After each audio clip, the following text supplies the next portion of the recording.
চট্টগ্রামে আইনজীবী সাইফুল ইসলাম আলিফকে কুপিয়ে ও পিটিয়ে হত্যা মামলায় সনাতনী জাগরণ জোটের মুখপাত্র চিন্ময় দাস সহ ৩৯ জনের বিরুদ্ধে অভিযোগ গঠন করেছে সেখানকার একটি আদালত।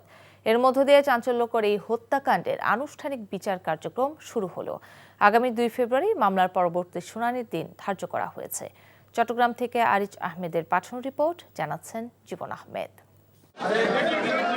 সনাতনী জাগরণ জোটের মুখপাত্র চিন্ময় দাস সহ গ্রেপ্তার ২৩ আসামিকে সোমবার সকালে কড়া নিরাপত্তায় চট্টগ্রাম বিভাগীয় দ্রুত বিচার ট্রাইব্যুনালে হাজির করা হয়। পরে বিচারক জাহিদুল হক শুনানি শেষে মামলার অভিযোগ গঠন করেন এবং আগামী ২ ফেব্রুয়ারি পরবর্তী শুনানির দিন ধার্য করেন। এর মাধ্যমে চাঞ্চল্যকর শহীদ অ্যাডভোকেট সাইফুল ইসলাম আলিফ হত্যা মামলার বিচার কাজ শুরু হলো।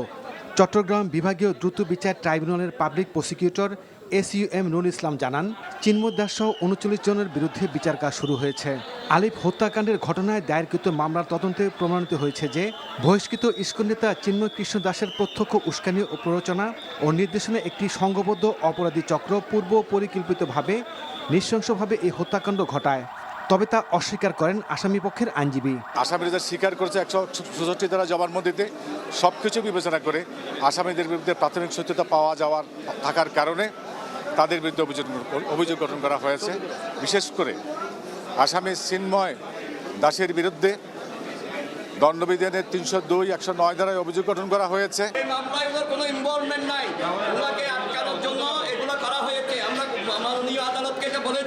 ছেলে হত্যার ন্যায় বিচার পাবেন বলে জানান সাইফুল ইসলামের বাবা। যে বিচারটা সুষ্ঠু হয় সেজন্য আমি সরকারের কাছে আন্তরিকভাবে কামনা করছি। ২০২৪ সালের ২৬ নভেম্বর সনাতন জাগরণী জোটের মুখপাত্র চিন্ময় দাসের জামিনকে কেন্দ্র করে সংঘর্ষের মধ্যে আইনজীবী সাইফুলকে পিটিয়ে ও কুপিয়ে হত্যা করা হয়। এই হত্যাকাণ্ডের ঘটনায় তার বাবা জামাল উদ্দিন বাদী হয়ে ৩১ জনের নাম উল্লেখ করে একটি মামলা দায়ের করেন। NTV news desk.